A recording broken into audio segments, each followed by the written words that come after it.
Hello everyone, welcome to the class. This is PUC first year, subject physics, chapter number 2, units and measurement. We will start with the physical quantity. What do you mean by a physical quantity? Or what are physical quantities?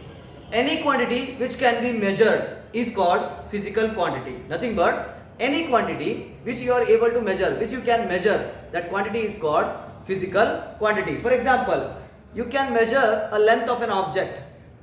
Nothing but the length is the physical quantity.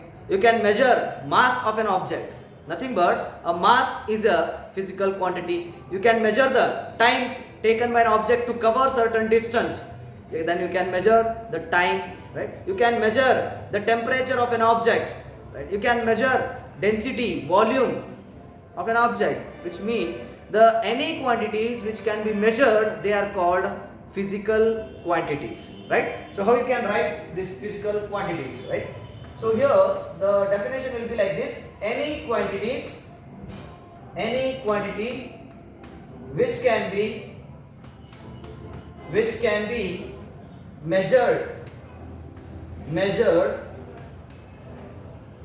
and can be represent mathematically.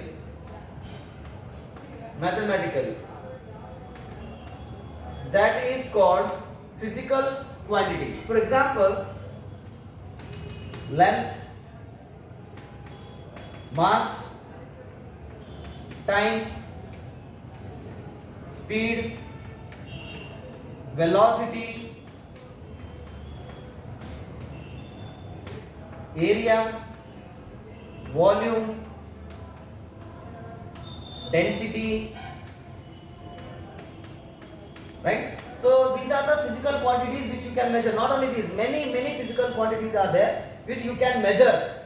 They are called physical quantities, right? Now we'll move towards the next concept, that is non-physical quantities. The quantities which cannot be measured. For example, can you measure the smell? Right? Right? Can you measure the smell? No, right? How taste? Can you measure the taste? No, you can't measure the taste. Can you measure the love? No, you can't measure, right? Can you measure the hate? No, you can't measure. How much hate is there? This much hate is there. This much hate is there. How much hate is there, right? So we can't measure that hate, right? So there are some physical quantities are there which are not measurable. We can't measure them. They are called non-physical quantities, right? So any quantity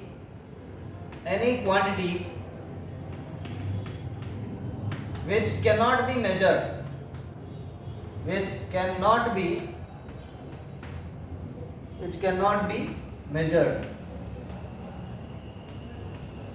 that is called non-physical quantities. Example for non-physical quantities: love, hate, hunger, anger, taste, smell, correct? So there are many other things also are there which we cannot measure, right? So how you can define the non-physical quantities? Any quantity which cannot be measured, that is called non-physical quantities. Now next, the physical quantities are classified into two types, right? So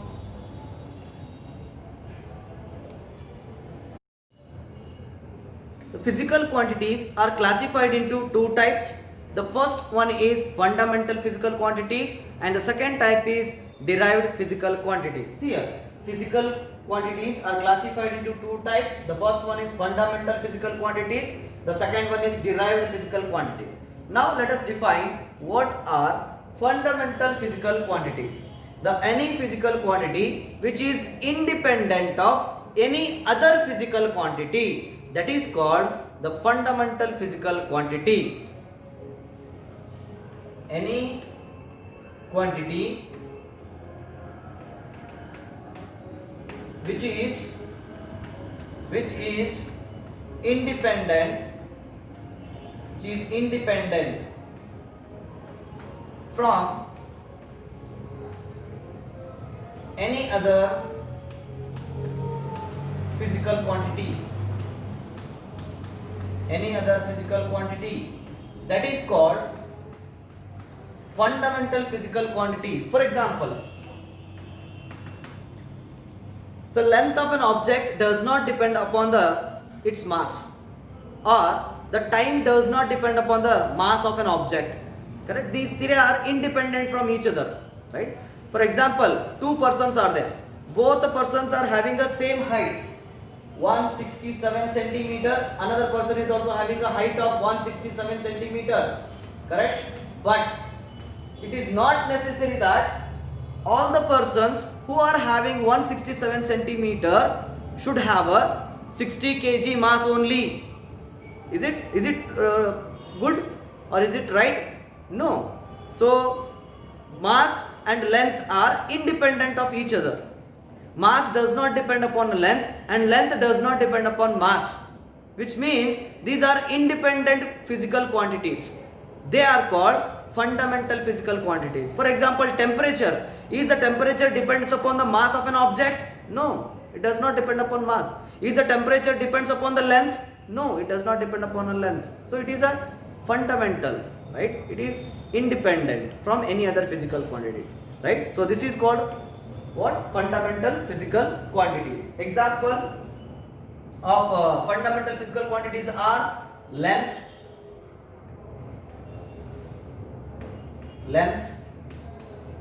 mass, time, temperature, etc. So all these are independent, nothing but fundamental physical quantities. I'll repeat one more time. Any physical quantity which is independent from any other physical quantity, they are called fundamental physical quantities, right? Now we'll define derived physical quantities. What are derived physical quantities? The quantities which are depend on two or more than two fundamental physical quantities. These are dependent. Dependent on whom? These are dependent on fundamental physical quantities. How many? Two or more than two. Minimum two and more than two. Correct? So here that is the derived physical quantities, right? So any physical quantity, any physical quantities which are dependent on two or more than two fundamental physical quantities. Fundamental physical quantities.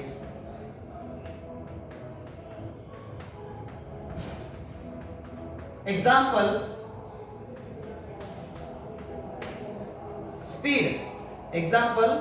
speed. Speed depend upon distance upon time. So here two fundamental physical quantities are there. The one fundamental physical quantity is distance, nothing but a length. Distance is one kind of length only, and time is also a fundamental physical quantity. So which means this is a derived physical quantity which is dependent on two or more than two fundamental physical quantities. These are called derived physical quantities. Understand? These are called derived physical quantities. One more example I can give you here. See here. We'll take the example of volume. Okay. So what is volume? Volume is nothing but length into breadth into height. Correct? So this volume is nothing but length into breadth into height. So length is also measured in meter, breadth is also measured in meter, height is also measured in meter, which is meter cube. Nothing but, what is the meaning of that one? So here the volume depends 3 times of the fundamental physical quantity length. This is the idea of that derived physical quantities. These are dependent on fundamental physical quantities, right? Now next we will study what do you mean by measurement. What do you mean by measurement. It is the process of comparison of unknown physical quantity with a known standard physical quantity. This process is known as measurement. See here, I'll draw this one line, right? This is a line of AB length. Can you tell me what is the length of this line? Correct? So without any scale, you can't measure this one because this is unknown quantity. Now you have one standard scale. So I am having here one standard scale, right, which is of around how much? 24 centimeter. This is of 24 centimeter. Okay. Yes. So this is of 24 centimeter scale. Understand? Now what I can do from this one?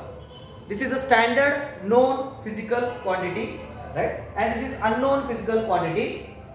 Now what I'll do, this unknown physical quantity I'll compare with the known physical quantity like this. So it would be of around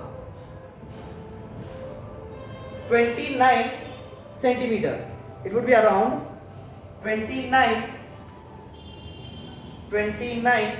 centimeter. Correct? Sorry, this is not 24 centimeter, it is 60 centimeter. This is a 60 centimeter scale.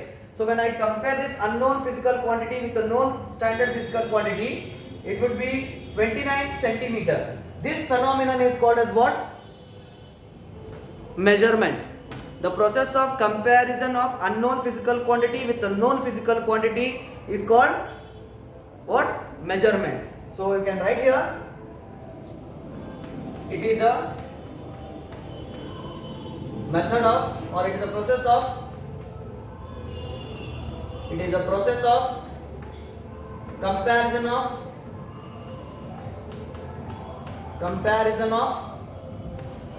unknown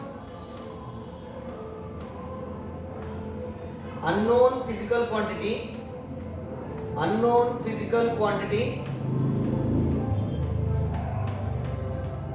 with known physical quantity, which must be standard, with known standard physical quantity.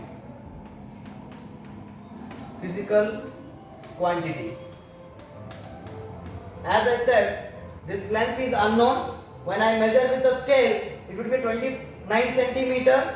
Nothing but that scale is a standard physical quantity, right? So standard means it is universally accepted value. That is standard, right? So here AB is the length which is 29 centimeter, which you have measured, right? This is called measurement.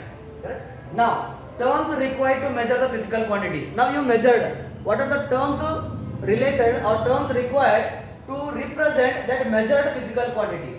When you measure the physical quantity, two things are required. One is unit, the second one is numerical value, or it is also called as magnitude. See here, I have mentioned here 29 centimeter. 29 is the numerical value, centimeter is the unit of length. Correct? So for example, I can take one more example here. Mass of a body.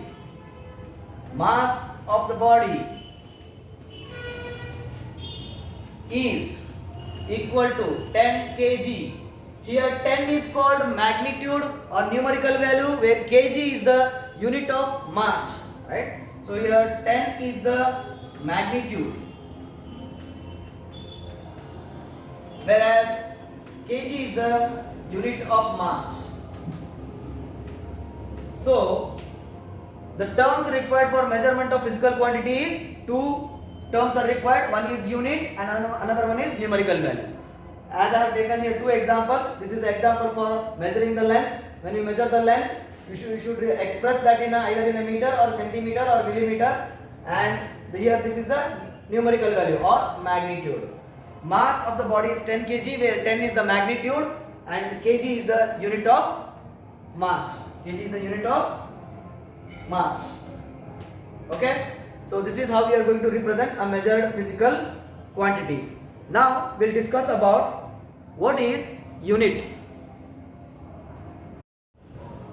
Next we can define what is unit. right? So unit is a standard of reference used for representation of measured physical quantities. Whatever you measure, after measuring you have to represent that measured physical quantity. For that we use a standard of reference called unit. Understand? So what is unit? How you can define? It is the standard of reference used for representing measured physical quantity. Here standard reference nothing but, or standard means internationally accepted unit. Whatever unit you are using, that must be internationally accepted unit, right? This is called unit, right? Now units are classified into two types. Units are classified into two types. The first one is fundamental units. Fundamental units. And the second one, derived units. Derived unit. Okay? Fundamental unit and derived unit. So, what are fundamental units? What are fundamental units? And what are derived units? Derived units. Correct? So here fundamental units means the units which are chosen to represent the fundamental physical quantities. Understand? So the units chosen for representing the fundamental physical quantities, they are called fundamental units. For example, see here, what are the fundamental physical quantities? They are length, and length is measured in terms of meter, correct? Next, the mass is measured in kilograms, and the time, which is fundamental quantities, right? Which is the unit which is used to represent this fundamental quantities are called fundamental units. The fundamental unit for time is second, correct? So this is the fundamental units. These are fundamental units. These are used to represent fundamental physical quantities, since they are called fundamental units. Then what are derived units? Correct? So the units chosen for representation of derived physical quantities. So which are the derived physical quantities? For example, see here, like area, the fundamental the derived unit for area is meter square. In bracket we can write meter square like this, correct? So next, speed is nothing but meter per second,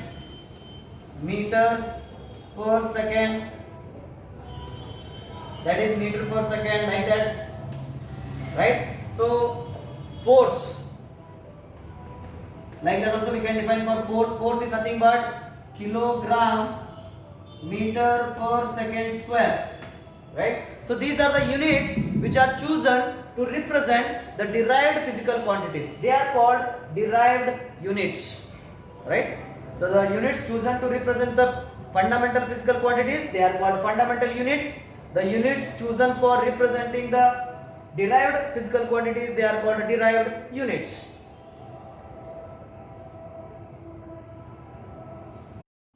Now we will study some basic properties of units.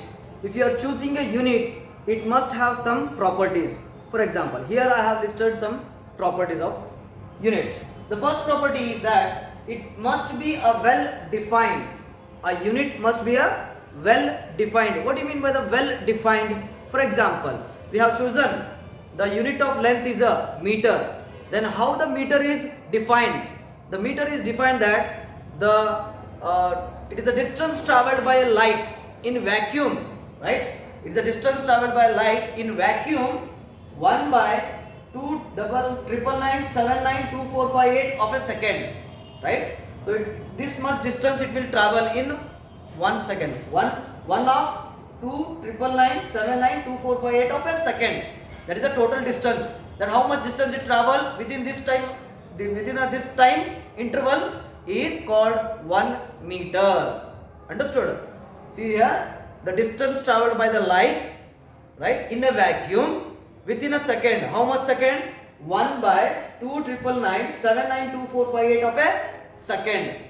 Within this time interval, the distance traveled by an object is 1 meter. That is, this much distance it will travel. This is a 1 meter scale.